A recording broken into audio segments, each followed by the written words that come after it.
Alhamdulillah wa syukurillah ala nikmatillah. Asyhadu an la ilaha illallah wa asyhadu anna Muhammadan abduhu wa rasuluh la nabiyya wa rasulah ba'da. Allahumma shalli ala sayyidina Muhammad wa ala alihi wa sahbihi ajma'in. Amma ba'du. Yang sama-sama kita hormati guru kita Ustaz yang tiada hemat, yang alhamdulillah yang pada malam hari ini sudah berada di tengah kita. Yang kami hormati juga jamaah sholat maghrib, bapak-bapak, ibu-ibu semua yang insyaallah selalu dimulai oleh Allah SWT. Puji syukur alhamdulillah, marilah pertama-tama dan pada pertama kita haturkan, kita ucapkan kepada Allah SWT atas segala nikmat dan karunia yang diberikan kepada kita semua, terutama nikmat Islam, nikmat iman, nikmat kesehatan, kesempatan, sehingga pada malam hari ini kita masih diberikan kesempatan dan kesehatan untuk sholat maghrib secara berjamaah. Dan insyaallah amal ibadah yang kita lakukan pada hari ini insyaallah diterima oleh Allah SWT. Amin amin ya rabbal alamin. Salawat dan salam semoga juga senantiasa tercurahkan kepada Nabi Allah Muhammad SAW, kepada keluarganya, sahabatnya, dan umatnya, dan insyaallah kita semua berharap nantinya juga mendapatkan sholat dari beliau, dan kita juga senantiasa diberikan keistiqomahan untuk menjalankan sunnah-sunnahnya. Amin amin ya rabbal alamin.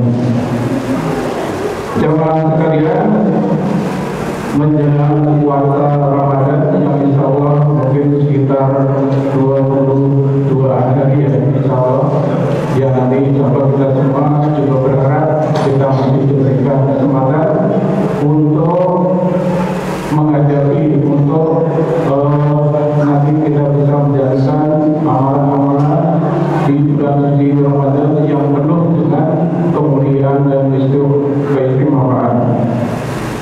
Jemaah sekalian, pada malam hari ini kita ada kajian spesial masih terkait dalam rangka untuk menyambut Ramadan dengan tema siapkan target amalan andalan untuk Ramadan.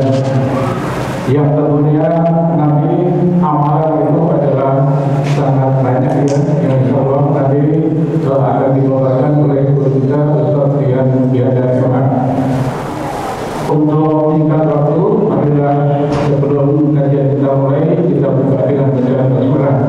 Bismillahirrahmanirrahim. Kemudian kepada Ustaz Rian Tiada, silakan kepada Ustaz.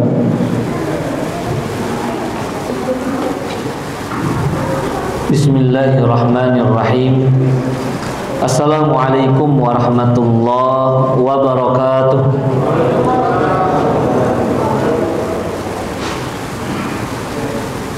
Alhamdulillahi rabbil alamin. Iyyahu na'budu wa iyyahu nasta'in. Al-qail fi kitabihil mubin.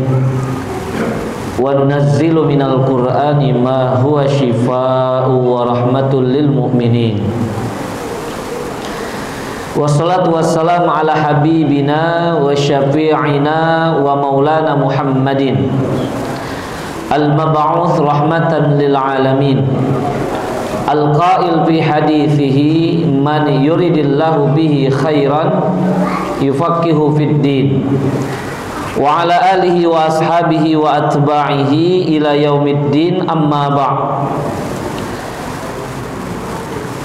Bapak jamaah yang dimuliakan Allah, alhamdulillah kembali kita mendapatkan curahan kebaikan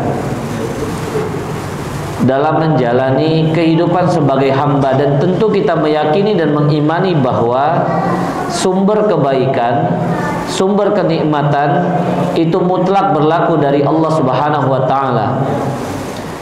Karena memang kita meyakini bahwa tidak ada satu kenikmatan pun yang berlaku bagi kita sebagai hamba kecuali sumbernya mutlak dari Allah, tidak ada yang lain. Wa ma bikum min ni'matin faminallah. Tidak ada satu kenikmatan pun yang berlaku atas kalian, kata Allah, kecuali sumbernya dari Allah.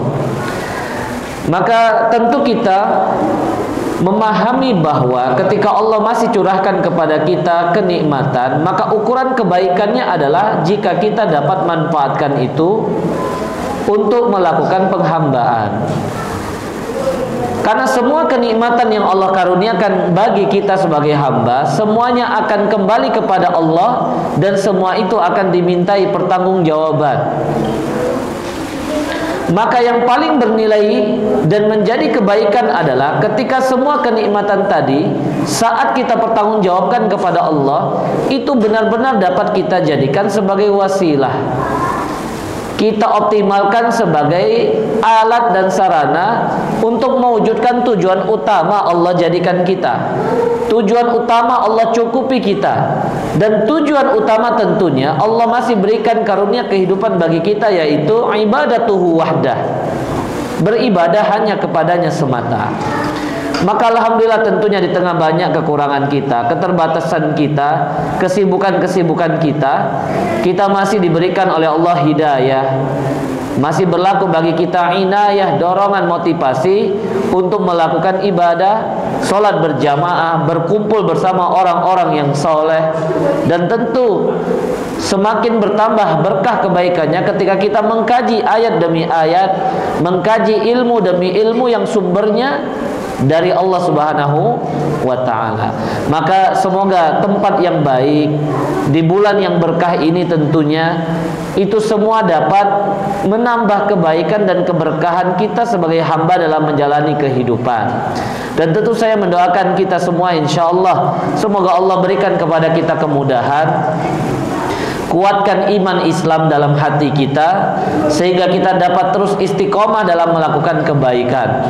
Dan tentu insyaallah keberkahan dari rumah Allah ini, keberkahan dari majelis ilmu ini, keberkahan dari berkumpul dengan orang-orang yang soleh, semoga itu juga berlaku dan berdampak bagi rumah tangga kita, memberikan keberkahan bagi rumah kita semua, dan insyaallah itu juga berlaku bagi keluarga kita. Dan semoga insyaallah anak-anak kita, keturunan-keturunan kita Allah jadikan keturunan yang soleh dan solehah. Amin ya rabbana ya rabbal alamin. Baik, Bapak jamaah yang dimuliakan Allah, alhamdulillah tentunya kita sekarang berada di bulan Sya'ban. Maka memang tema yang amanahkan oleh para pengurus DKM ini sangat relevan sebenarnya.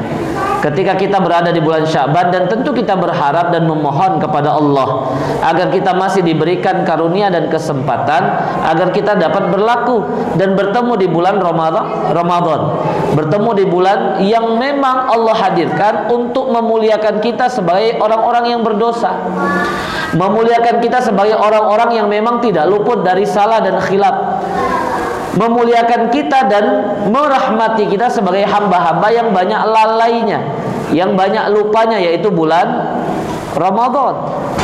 Maka tentunya kita harus menyambut itu semua dengan upaya-upaya, dengan persiapan-persiapan, bahkan dengan melakukan muhasabah, melihat ulang. Karena memang inilah amanah kita sebagai orang yang bertakwa. Kita diarahkan mengevaluasi, melihat amalan-amalan yang telah kita lakukan, mengukurnya, dan tentunya berusaha untuk memastikan bahwa kekurangan-kekurangan di dalamnya dapat kita iringi dengan istighfar dan taubat. Kita iringi dengan lebih memaksimalkan dan melakukan amalan-amalan serta ketaatan. Dan ini memang tersirat dalam perintah Allah Subhanahu wa taala bagi kita orang yang bertakwa.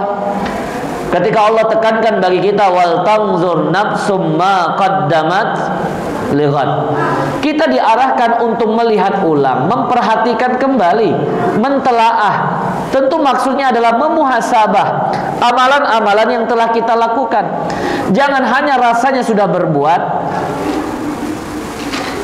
menurut kita sudah kita lakukan, bahkan kita merasa sudah menggugurkan kewajiban, tapi ternyata tidak ada manfaatnya untuk lighad, untuk hari besok di mana semua kita akan ditampakkan oleh Allah, ya, yang memang hakikatnya Allah itu alimul ghaibi wasyahadah, yang maha mengetahui yang gaib, yang tidak tampak, wasyahadah, yang nyata.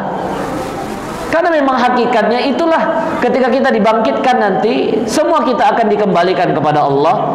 Maka terkadang ibadah-ibadah yang rasanya sudah kita lakukan, rasa-rasanya sudah kita laksanakan, rasa-rasanya sudah kita upayakan, tetapi ternyata bisa jadi tidak bermanfaat karena tidak pernah kita evaluasi, tidak pernah kita memuhasabahnya, tidak pernah kita berupaya untuk memperbaikinya. Karena kita mungkin disibukkan dengan rasa atau disibukkan dengan keyakinan bahwasanya kita sudah melakukan dan kita merasa tidak perlu untuk melihat ulang. Padahal kata ghad, ya, dalam firman Allah, wal tanzur nafsum ma qaddamat lighad. Kata lighad untuk hari besok, yaitu hari kemudian, yang dinilai oleh Allah bukan hanya ketika kita melakukan ibadah, bukan hanya ketika kita melakukan ketaatan, tapi idealnya ibadah dan ketaatan tersebut dapat diterima dan berbalaskan kebaikan. Maka kita harus mengevaluasi misalnya sholat kita. Jangan sampai rasanya kita sudah sholat, justru termasuk di hari di mana semua kita akan ditampakkan amal ibadahnya, ditampakkan niat yang tersirat dan tersurat di dalamnya, justru termasuk orang-orang yang masuk dalam kategori fawailul lil musallin. Karena memang faktanya Al-Quran telah menginformasikan ada orang yang beribadah tetapi ternyata wail bagi mereka, binasa dan celaka untuk mereka. Bukan karena mereka tidak beribadah. Bayangkan kalau yang ibadah saja ada potensi mendapatkan neraka wail, mendapatkan kebinasaan, bagaimana dengan orang yang tidak beribadah? Ya. Jadi orang yang melakukan sholat bahkan sekalipun ada potensi sholatnya tidak diterima. Sehingga ketika dia tidak pernah merasa perlu memperbaiki dirinya, perlu memuhasabah amalannya, maka termasuk sia-sia nilainya. Maka sekali lagi di bulan yang baik ini, bulan Sya'ban ini, bahkan dari sisi nama ya Pak ya, kan berasal dari bahasa Arab kan. Para ulama itu menjelaskan, ya, dinamakan bulan Sya'ban. Sya'ban itu artinya kan yang bercabang-cabang, yang sangat banyak cabang-cabangnya, menyebar begitu. Ya. Dinamakan Sya'ban kata para ulama itu karena yatasya'abu minhu khairun katsir. Karena bercabang-cabang di dalamnya itu kebaikan-kebaikan yang berlipat, tidak ada batasnya. Maka jelas banyak sekali ya para ulama-ulama kita bahkan ya kalau menjelaskan keutamaan dan amalan-amalan orang-orang terdahulu, orang-orang salafus saleh terdahulu di setiap bulan-bulannya, tentu bukan mengkhususkan Pak ya, tapi ini sebagai motivasi dan dorongan bagi kita sebagai manusia yang kita tahu banyak sekali kekurangan. Kita butuh contoh, kita butuh profil, kita butuh gambaran bagaimana kita seharusnya memaksimalkan waktu yang masih Allah karuniakan. Maka ada salah seorang ulama misalnya dari mazhab Hambali Pak, Ibnu Rajab Al-Hambali. Ia banyak menulis kitab khusus ya terkait misalnya bulan-bulan yang ia gambarkan para ulama, sahabat, tabi'in, bahkan Rasul sallallahu alaihi wasallam mengoptimalkan setiap bulan. Jadi 12 bulan itu amalan apa saja ada di dalamnya, dan itu tertulis dalam kitab misalnya Lataiful Ma'arif. Ada salah satu buku juga yang favorit saya yang beliau tulis, beliau susun, namanya At-Takhwif Minan Nar. Ya. Dan memang banyak beliau menuliskan buku-buku yang seharusnya dapat membuat kita memuhasabah. Bahkan di bulan Sya'ban ini sendiri ia menjelaskan adalah keterkaitan dengan bulan sebelumnya yaitu bulan Rajab dan bulan setelahnya yaitu bulan Ramadan. Ketika misalnya ulama yang lain menjelaskan kalau bulan Sya'ban itu yatasya'abu minhu khairun katsir, bercabang-cabang tuh di dalamnya kebaikan-kebaikan yang berlipat. Karena hakikatnya bulan Sya'ban itu ya dijelaskan dalam kitab Ibnu Rajab Al-Hambali bahwa syahrus saqi lizara, bulan di mana kita seharusnya merawat, bulan di mana seharusnya kita menyiram kebaikan-kebaikan yang telah kita upayakan. Bahkan secara khusus dan spesifik Ibnu Rajab Al-Hambali rahimahullah menjelaskan kaitannya dengan bulan Rajab.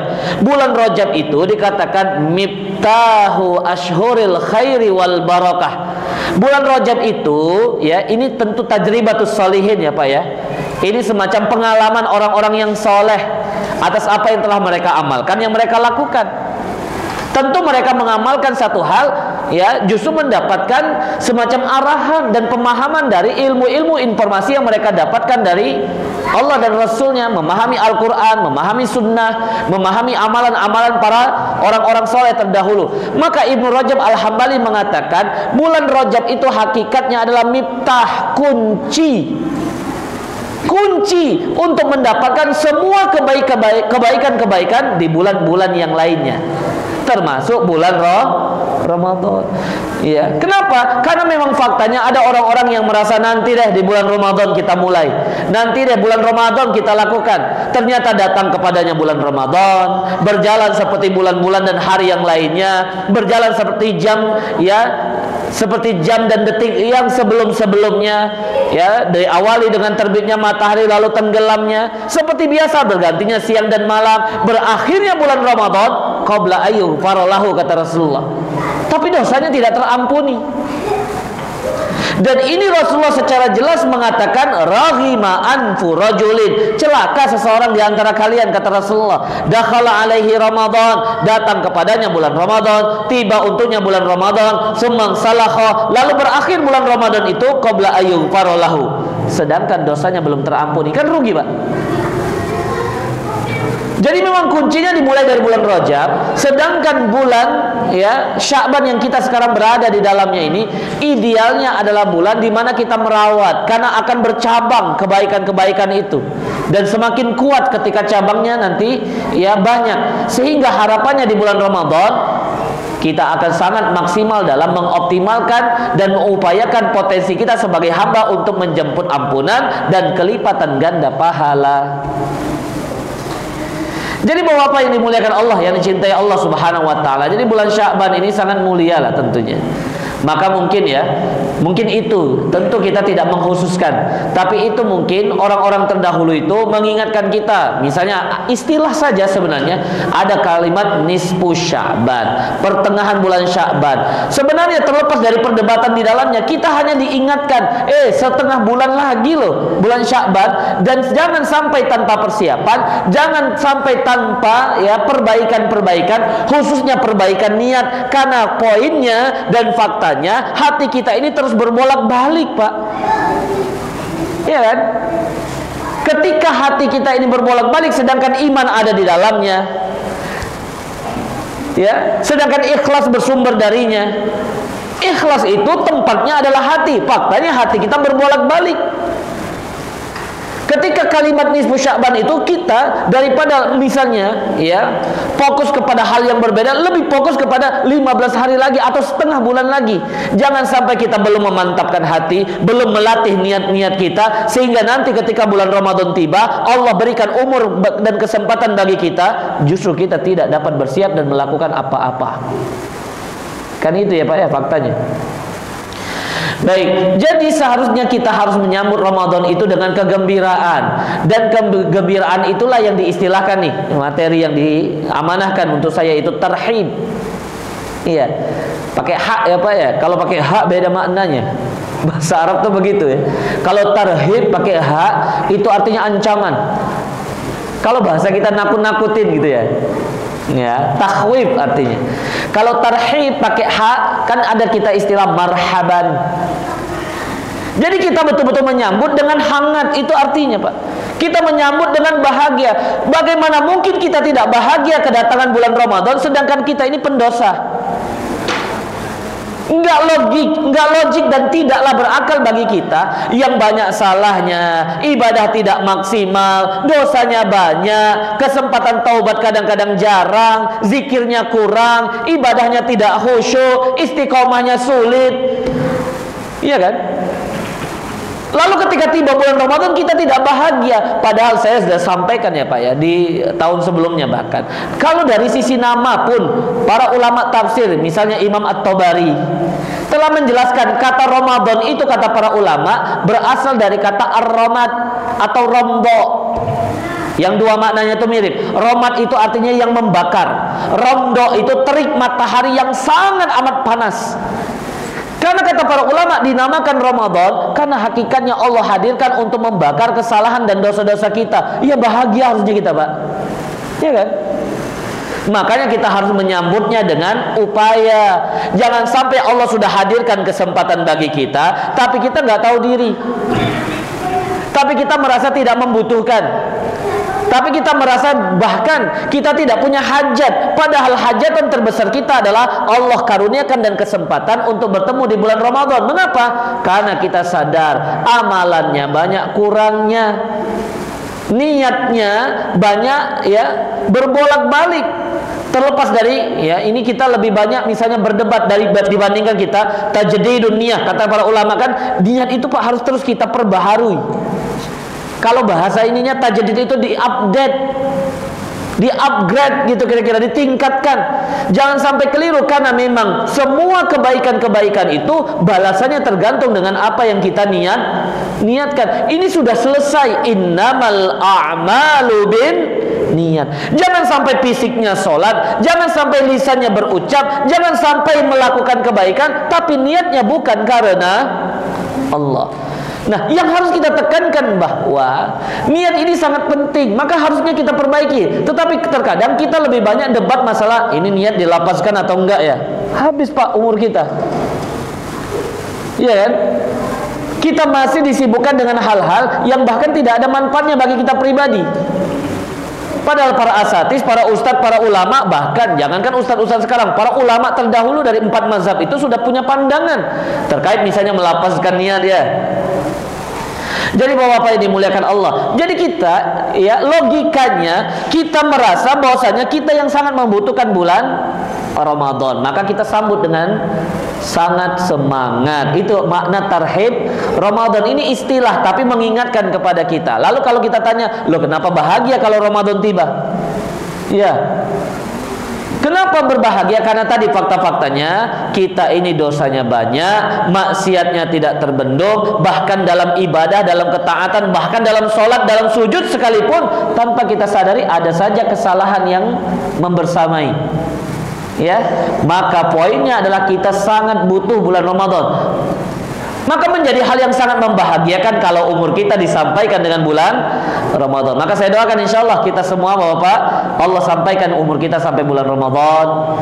Allah berikan kebaikan bagi kita, fisiknya disehatkan, rezekinya dilancarkan, sehingga kita bisa memaksimalkan bulan Ramadan dengan ketaatan. Amin ya Rabbana ya Rabbal Alamin.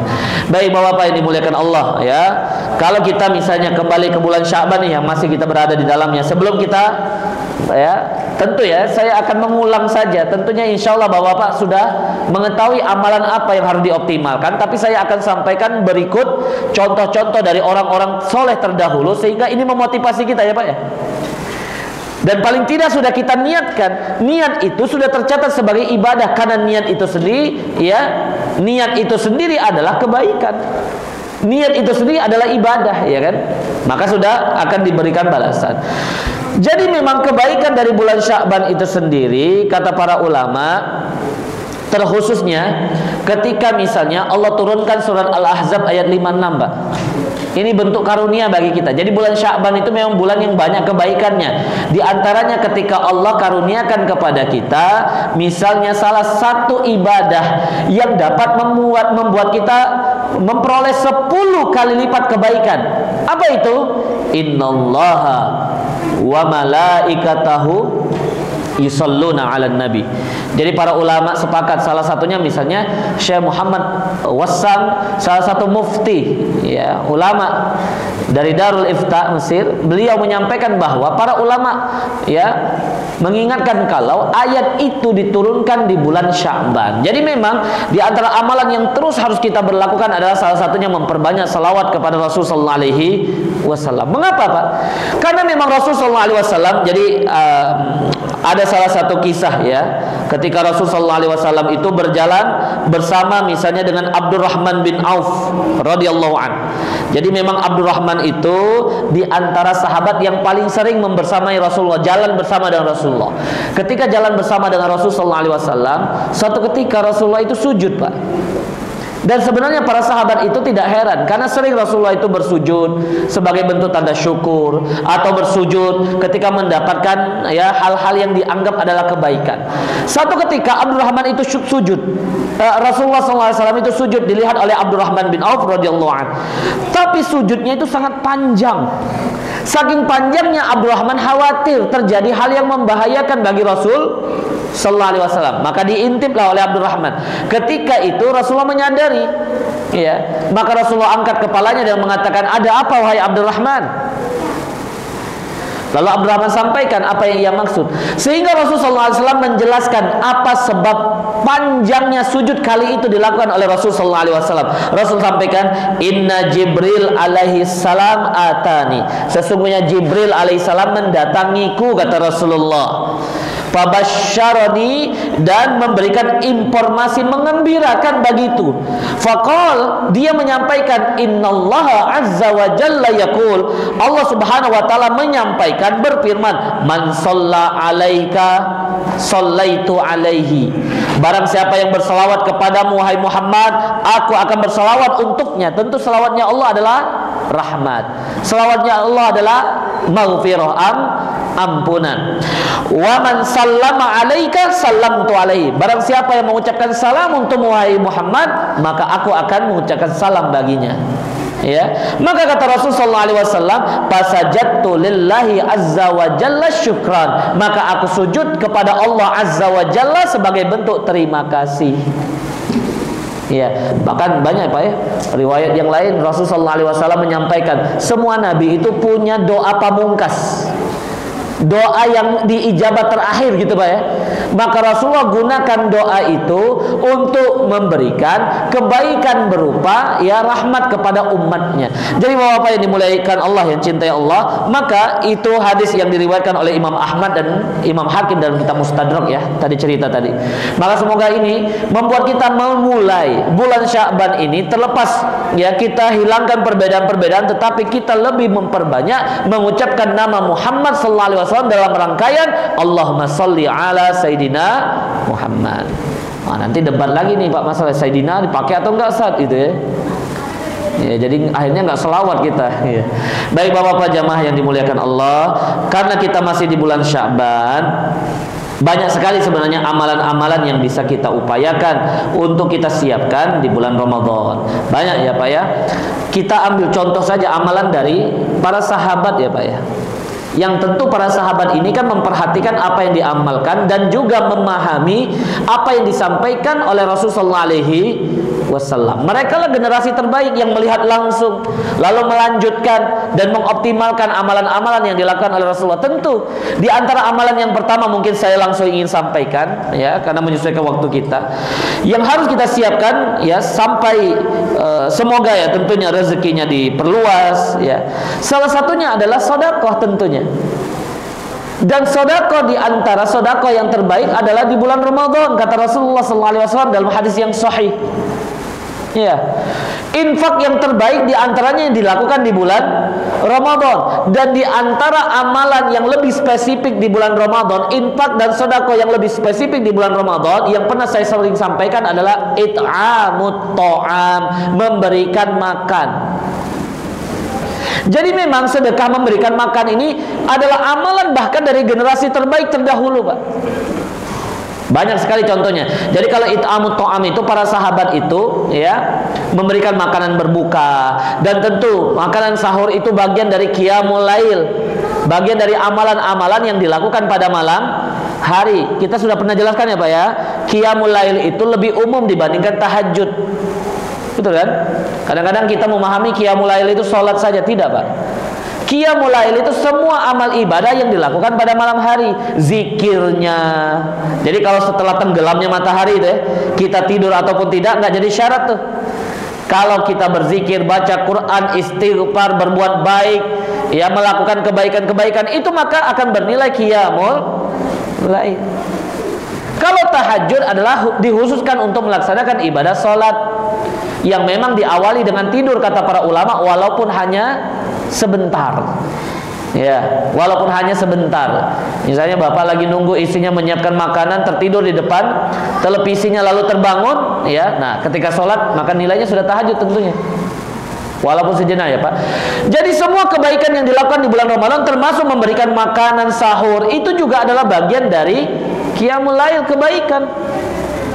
Nah, para ulama itu atau para sahabat, kita ambil contoh ya, para sahabat ahli surga ini bahkan menyikapi apa yang telah diamanahkan oleh Rasulullah SAW, terkhususnya orang memberikan makanan berbuka puasa ini. Kan hadisnya jelas ya, man fattara shaiman kana lahu min ajr mislu ajri fa'ili ghairu alla yanqusa min ajrihi syai'. Barang siapa yang memberikan makanan berbuka bagi orang yang berpuasa, maka baginya pahala seperti semisal dari pahala orang yang berpuasa, ya hanya saja tidak mengurangi pahala orang yang berpuasa sedikit pun, kata Rasulullah. Hadis riwayat Imam Tirmizi dan para ulama lainnya. Sehingga para sahabat itu kan merespon. Makanya saya pernah menyampaikan salah satu sahabat mulia ya, yang bahkan ketika syahidnya setelah perang Khandaq, syahidnya ketika atau setelah selesainya perang Ahzab atau perang Khandaq, ya, bergetar arsy-nya Allah itu. Karena pribadi solehnya yang ada pada seorang yang bernama Sa'ad bin Mu'az Al-Ansari, orang Ansor Pak, kepala dari suku Aus, yang bahkan ya dia masuk Islam karena dakwanya seorang sahabat mulia yang bernama Mus'ab bin Umair. Ya. Jadi poinnya Sa'ad bin Mu'az ini dia selalu ingin merespon dan menyegerakan apa yang disampaikan oleh Rasul. Ketika dikatakan bahwa kebaikan memberikan sedekah, makanan bagi orang yang berpuasa, maka kecerdasannya langsung, Pak. Tidak ada satu hari pun ya di bulan Ramadan kecuali dia menyiapkan makanan berbuka bagi Rasulullah. Maka kata para ulama, ada keutamaan yang besar ketika kita menyiapkan makanan atau memberikan kebaikan makanan di bulan Ramadan untuk orang-orang yang soleh tentunya. Sebagaimana yang contohkan oleh Sa'ad bin Mu'az. Jadi satu hari pun ya Rasulullah berpuasa, berbukanya pasti yang disiapkan oleh Sa'ad bin Mu'az, Pak. Kan cerdas sekali nih Pak sahabatnya. Siapa yang nggak mau ya pahala puasanya Rasulullah? Iya kan? Sedangkan Rasulullah itu kan bersama ahlu suffah. Ahlu suffah itu para sahabat yang memang tidak mau ada rumah atau bahkan yang tidurnya di pelataran belakang Masjid Nabawi. Sehingga makannya mereka, karena mereka ingin fokus, apapun yang dia sampaikan, yang diajarkan, yang dicontohkan oleh Rasulullah, mereka tahu dan amalkan. Ini para sahabat ahlu suffah. Jadi kalau Rasulullah makan, ya mereka ahlu suffah juga harus dihitung. Jadi Sa'ad bin Mu'az ini bukan hanya Rasulullah, tapi orang-orang yang soleh, yang bahkan setiap harinya berusaha untuk menyerap ilmu, mempelajari ilmu, mencontoh, mengamalkan apa yang mereka dapatkan dari Rasulullah SAW. Sehingga dalam hadis khusus itu Rasulullah menyampaikan, ya Sa'ad, wahai Sa'ad, aftara indakumus shaimun. Nih hari ini berbuka puasa dari makanan yang engkau siapkan orang-orang yang puasa ini. Maksudnya semua yang puasa ini pahalanya engkau dapatkan, tapi tidak mengurangi pahala mereka, termasuk pahalanya Rasulullah SAW. Itu keutamaan yang pertama. Lalu wa akala ta'amakumul abror. Nih yang makan makanan kamu nih orang al-abror. Siapa Pak al-abror itu? Ahli surga. Iya kan? Kalau ahli surga makan makanan, dia selalu berusaha bersyukur kepada Allah dan dia jadikan makanan itu sebagai sarana untuk menguatkan tulang punggungnya beribadah kepada Allah. Jadi pahalanya terus mengalir maksudnya. Lalu dikatakan terakhir keutamaan ketiga, wassallat alaikumul malaikah, dan para malaikat itu bersalawat mendoakan kebaikan untukmu. Jadi Pak sekarang ditargetkan gitu loh.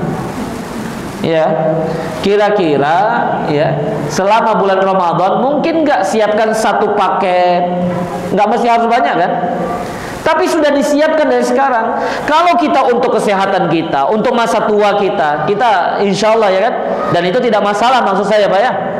Kita sudah pakai asuransi ini, kita sudah siapkan ini untuk pendidikan anak kita, dan itu tentu baik untuk menyikapi masa depan di dunia. Ya, maka selayaknya kita harus lebih mempersiapkan masa depan kita untuk di akhirat. Maka harus disiapkan nih dari bulan Sya'ban ini. Kita tabung nih kira-kira ya satu paket makanan berbuka puasa itu misalnya 10.000, maka satu bulan ya terlepas dari 29 atau 30 hari ya Pak ya, maka kita siapkan misalnya 300.000. Jadi untuk amal soleh ini pasti banyak godaannya, maka disiapkan Pak. Ya. Bila perlu sudah dipecah tuh uangnya. Ya, dan di antara sedekah yang lainnya misalnya sedekah minuman. Karena sebaik-baiknya sedekah adalah di antaranya memberikan air minum. Maka bisa kita siapkan nih, masjid ini biasanya ada buka bersama, ya, kita menyiapkan 1 dus minuman. Ini kebaikan yang memang harus segera direncanakan. Nah itu salah satu contoh. Nah contoh yang lainnya misalnya Abdullah bin Umar, tentunya ini adalah salah satu seorang sahabat dari 5 sahabat yang paling banyak meriwayatkan hadis dari Rasulullah. Tentu ia meriwayatkan hadis karena banyak berinteraksi dengan Rasulullah SAW dan punya kecerdasan untuk memahami, punya kecerdasan untuk menghafal semua yang bersumber dari Rasulullah SAW. Maka tidak ada satu hari pun di bulan Ramadan kecuali dia selalu berupaya berbuka puasa bersama orang-orang miskin, berbuka puasa bersama orang-orang yang tidak mampu, berbuka bersama dengan orang-orang yang lemah secara ekonominya. Itu yang diupayakan oleh Abdullah bin Umar. Tapi poinnya, di antara amalan yang harus kita segera siapkan dan niatkan dari sekarang, Pak, infak apa di bulan Ramadan? Iya. Jadi kita harus berupaya untuk menyelamatkan diri kita dari api neraka walaupun hanya segigit kurma, kan gitu kira-kira ya. Nah, kalau segigit kurmanya susah, 1 gorengan lah Pak ya sekarang ya. Jadi bapak-bapak yang dimuliakan Allah, itu yang pertama. Ya tentu amalan ini sudah banyak kita amalkan, tapi paling tidak ini lebih memotivasi lagi karena dicontohkan oleh banyak sahabat.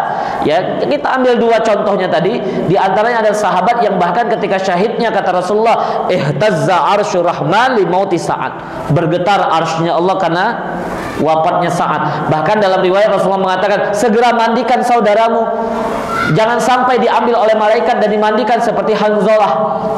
Karena Hanzalah itu ghasilul malaikah, salah seorang sahabat yang dimandikan oleh para malaikat. Ya, kenapa Pak? Karena mengurusi jenazah orang yang soleh itu pahala yang sangat berlipat, kebaikan yang sangat besar. Baik bapak-bapak jamaah yang dimuliakan Allah. Yang kedua di antaranya, ya, adalah tilawatul Quran. Ini harus disiapkan, Pak. Ya. Karena memang Al-Quran itu bukan hanya tilawah ya, interaksi dengannya, bahkan mendengarkan, ya, bahkan berupaya membaca, bahkan berupaya menghafal. Jadi berupaya kita membiasakan diri kita berinteraksi dengan Al-Quran itu bukan hanya nanti deh di bulan Ramadan saya mulai buka Quran, tapi mulai membiasakannya bahkan di bulan Rajab dan Sya'ban. Idealnya memang tiap hari Pak ya. Tapi kan kadang-kadang kita dapat mengukur ya Pak ya.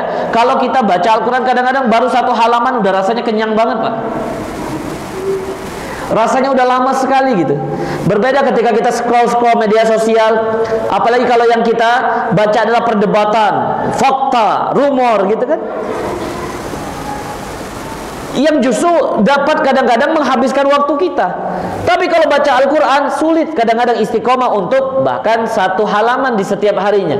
Maka kita harus latih, kita harus upayakan Al-Quran itu betul-betul sebagai zikir bagi kita.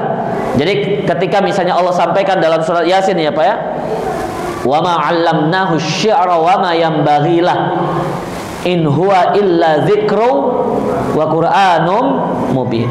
Tentu ini ada sababun nuzulnya. Itu adalah bantahan kepada orang-orang Quraisy yang menyampaikan bahwa Rasulullah itu tukang syair. Padahal Rasulullah itu nggak pandai bersyair Pak.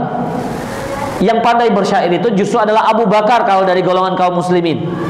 Yang pandai bersyair itu Al-Walid bin Mughirah, Abu Jahal, Abul Hakam ya, julukannya. Bahkan dalam riwayatnya seumur hidup Rasulullah nggak pernah ikut lomba syair, padahal setiap tahun di Mekah itu di pasar Ukas ada lomba syair gitu kan. Jadi ini bantahan yang jelas ya Pak ya. Jadi dikatakan wa ma 'allamnahu syi'ra wa ma yanbaghi lah in huwa illa dzikru wa qur'anum mubin. Ya. Jadi ketika dikatakan in huwa illa zikr, Al-Quran itu hakikatnya apa yang disampaikan, risalah yang disampaikan oleh Rasulullah itu ada zikr. Para ulama tafsir menjelaskan Pak. Salah satunya misalnya tafsir Al-Wasid, Syekh At-Tantawi jelaskan kalau zikr itu diantaranya adalah ya al-mawaiz al-hasanah atau al-mau'izah al-hasanah, nasihat yang baik. Nah ini berat bagi kita Pak. Kadang-kadang kita nggak tahu ya apa maksud dari ayat Al-Quran tersebut. Kita nggak tahu misalnya apa isi dari ayat Al-Quran, maka sulit juga kadang-kadang jadi nasihat. Ya, mungkin kita sering nangis kalau imam bacanya panjang-panjang ya kan ya. Karena kaki kita, aduh kaki saya udah nggak ada rasa lagi nih. Padahal poinnya Al-Quran itu sebagai zikir yang maknanya kata para ulama adalah nasihat yang baik. Atau juga zikir itu dikatakan zikrun minnal azkarin nafi'ah, atau zikir dari zikir-zikir yang bermanfaat. Jadi setiap huruf yang kita baca itu nilainya juga zikir, mengingat Allah Subhanahu wa ta'ala. Atau yang ketiga dikatakan al-hikmah, ilmu yang bermanfaat, ya kan? Sehingga ketika kita berinteraksi dengan Al-Quran, kebaikan itu bukan hanya ketika membacanya, tapi ia juga sebagai nasihat, ia juga sebagai ilmu, dan dia juga sebagai bernilai zikir. Maka memang di bulan Ramadan, bulan Al-Quran, bulan yang bahkan Allah muliakan kita dengan Al-Quran, maka yang harus kita persiapkan bahkan dari bulan Sya'ban ini adalah interaksi dengan Al-Quran, membacanya, mendengarnya, bahkan berupaya untuk mulai menghafalnya, ya kan? Atau membaca misalnya tafsirnya, atau mengkaji, atau ikut kajian dalam ayat-ayatnya, sehingga ini dapat memperkuat keimanan kita ketika tiba di bulan Ramadan. Benar-benar semua amal ibadah yang kita lakukan di dalamnya dasarnya imanan wahtisaban. Ya, maka memang salah satu contohnya tentu ahli surga ya Pak ya. Khalifah yang ketiga Amirul Mukminin Utsman bin Affan. Bahkan riwayat itu mengatakan Sayyidina Utsman bin Affan itu di bulan Ramadan tidak ada satu hari pun kecuali dia khatamkan Al-Quran. Kalau mau cari-cari alasan, Utsman itu sepertinya lebih sibuk dari kita ya Pak. Ia sebagai khalifah, dia sebagai pebisnis, keluarganya banyak, kerjaannya banyak, tapi di bulan Ramadan tidak ada satu hari pun kecuali khatam Al-Qur'annya. Ya. Tentu paling tidak kita mengambil semangatnya. Jangan ada satu hari di bulan Ramadan kecuali ada Al-Qur'an yang kita baca, ada Al-Qur'an yang kita dapat berinteraksi dengannya.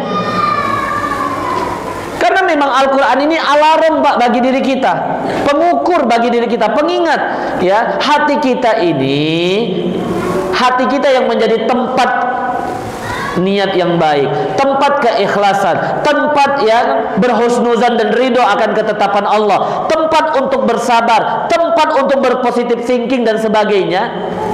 Kita dapat ukur dengan interaksi dengan kita dengan Al-Quran. Kalau interaksi kita dengan Al-Quran dapat istiqomah, menunjukkan ada potensi hati kita bersih. Tapi kalau sulit, bisa jadi termasuk hati kita ini kotor. Bisa jadi kita masih banyak memasukkan nilai-nilai permusuhan dalam hati kita, nilai-nilai dendam, nilai-nilai curiga, nilai-nilai benci, nilai-nilai yang bahkan terus menyebabkan kita tidak berbaik sangka kepada sesama, dan bahkan lebih banyak pesimis terhadap ketetapan yang diberlakukan oleh Allah. Itu hati.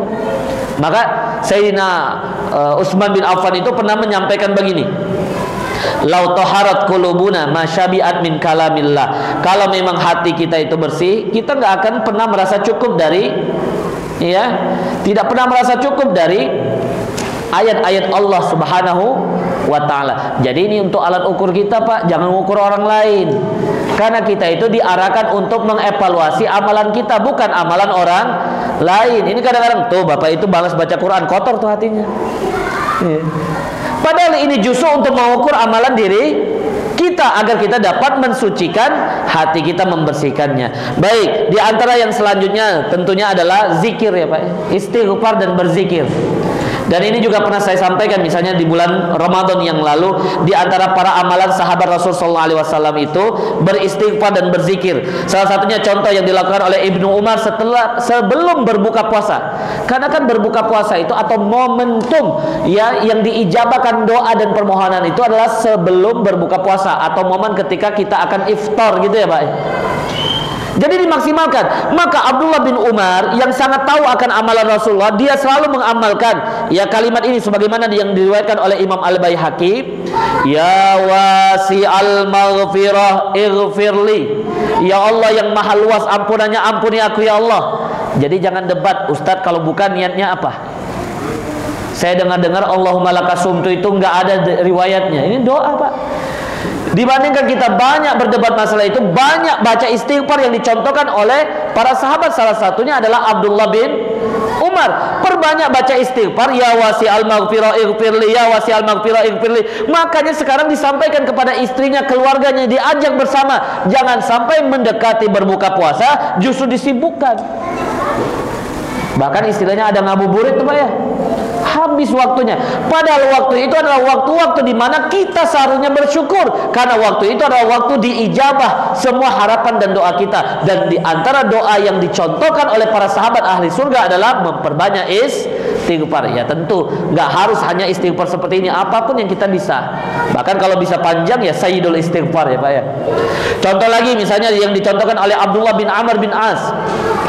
Dia mengatakan seperti ini, Allahumma inni as'aluka birahmatika allati wasi'at kulla syai' an taghfirali. Ya Allah, aku bermohon kepadamu, ya, aku meminta rahmatmu yang sangat luas dari segala hal. Ampuni aku ya Allah.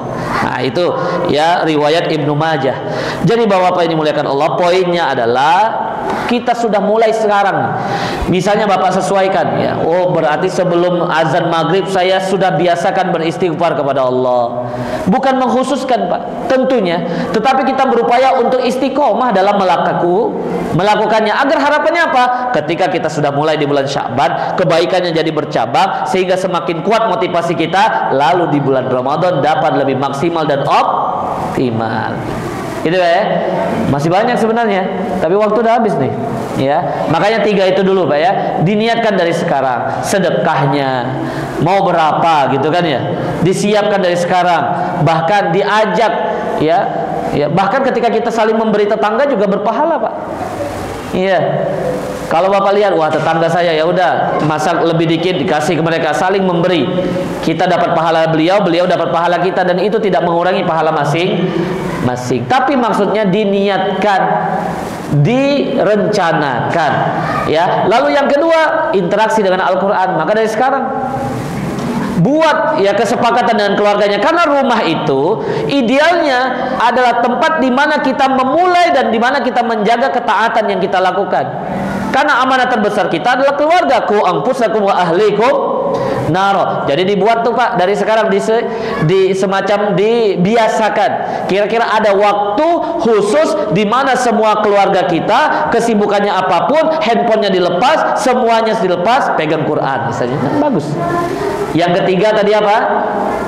Memperbanyak zikir dan istighfar. Dan tentu ini akan ya dapat kita mulai di bulan Sya'ban, dan harapannya dapat berlanjut dan semakin berkah di bulan Ramadan. Itu mungkin 3 ya. Tentunya ada sholat tentunya yang dicontohkan oleh Umar bin Khattab. Bahkan Umar bin Khattab itu bangunin keluarganya Pak ya untuk sholat malam itu dengan membaca surat Toha. Wa'mur ahlaka bis salati wastabir 'alaiha. Perintahkanlah keluargamu untuk sholat dan sabar dalam melaksanakannya. Jadi untuk ngajak keluarga kita sholat itu sabar. Ini bukan sholat wajib, bahkan sholat sunnah. Sholat malam dibangunin keluarganya, dibangunin pakai tongkat oleh Umar. Ya, la nas'aluka rizqa, kata Allah, kami nggak minta rezeki kepada kalian. Nahnu narzukuka, kami yang berikan kepada kalian rezeki. Wal aqibatu littaqwa, akhir yang baik hanya untuk orang yang bertakwa. Nah itu diantaranya. Jadi langsung keempat itu Pak ya. Baik, Allahu a'lam bishawab. Semoga bermanfaat bagi kita. Semoga amalan-amalan ini tentu sudah kita upayakan, tentu kita amalkan. Tapi di bulan Sya'ban ini semakin kita niatkan, semakin kita kuatkan, bahkan kita buat rencana bersama Pak. Karena keluarga kita itu bukan hanya untuk sukses di dunia, tapi justru kita sama-sama menjadikan keluarga kita itu partner untuk beribadah kepada Allah ya. Nah itu saja, semoga keluarganya berkah insyaallah. Semoga niat-niat baiknya Allah mudahkan. Semoga Bapak-bapak diberikan kesehatan, karena tentu dengan sehatnya Bapak-bapak semuanya dapat lebih maksimal dalam melakukan ketaatan. Wallahul muwaffiq ila aqwamit thoriq. Saya kembalikan. Assalamualaikum warahmatullahi wabarakatuh. Demikian jamaah sekalian, beberapa target amalan yang mungkin ya, atau yang harus kita prioritaskan, kita siapkan sebagai pemanasan sebelum kita masuk ke bulan suci Ramadan. Seperti tadi yang disampaikan Ustaz, di antaranya ada 3 hal tadi ya, mengenai infak sedekah, kemudian interaksi dengan Al-Quran, kemudian memperbanyak istighfar dan zikir. Dan tentunya ada ada banyak amalan-amalan lain yang nanti bisa kita persiapkan. Baiklah teman sekalian, mungkin ada yang ingin ditanyakan kepada kita terkait materi pada malam hari ini. Dari sisi sebelah kanan saya mungkin, kebetulan alhamdulillah banyak sekali ini jamaahnya. Barakallah Ustaz, tadi saya perhatikan sholat maghrib itu sudah 7 saf ya, Masya Allah. Jadi untuk bulan Ramadan, insya Allah mungkin sampai full. Iya, full. Amin. Insya Allah. Saya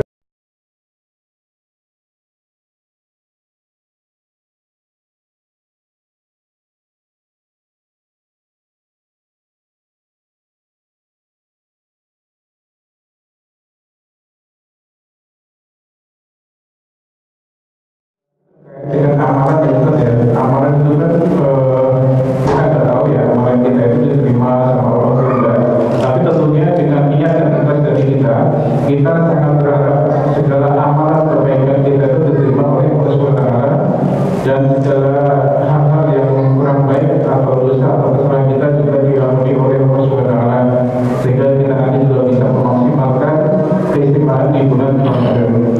Nah, pertanyaannya adalah amalan-amalan apa yang sekiranya bisa terima di Ustaz, mungkin ciri-cirinya gitu loh, atau apa yang ditolak itu seperti apa ya, mungkin ada indikasinya atau seperti apa itu. Baik. Alhamdulillah wassalatu wassalamu ala Rasulillah amma ba'd.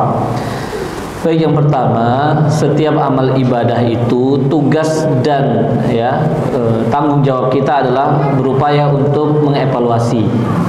Itu poin ya.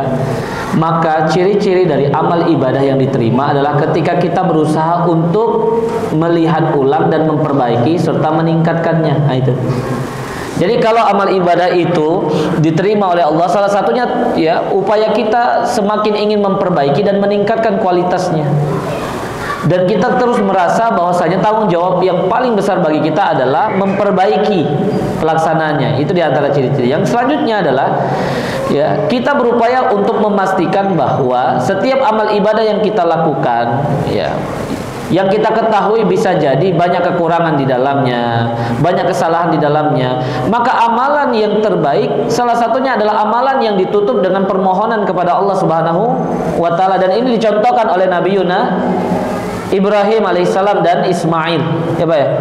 Ketika Allah perintahkan misalnya membangun rumah Allah yaitu Ka'bah ya, di atas pondasi yang sudah ada, kan ketaatan itu Pak, dan dilakukan oleh Nabi Ibrahim ya kan, dilakukan dibantu oleh anaknya Nabi Yuna Ismail alaihissalam, jadi itu Ka'bah.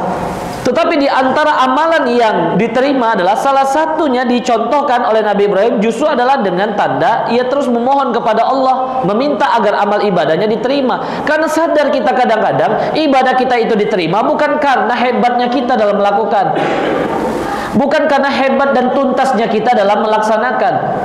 Karena bisa jadi dalam pelaksanaannya sepertinya sudah selesai tuh dibangun Ka'bah, tapi ada saja kekurangan-kekurangan.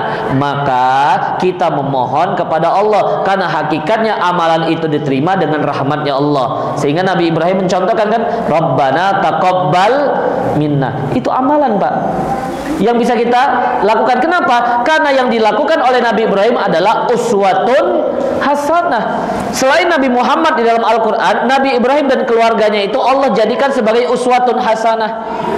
Nah, jadi setiap kali kita berupaya melakukan ketaatan kepada Allah, maka kita iringi setelahnya mengucapkan kalimat doa dengan mengatakan Rabbana taqabbal minna.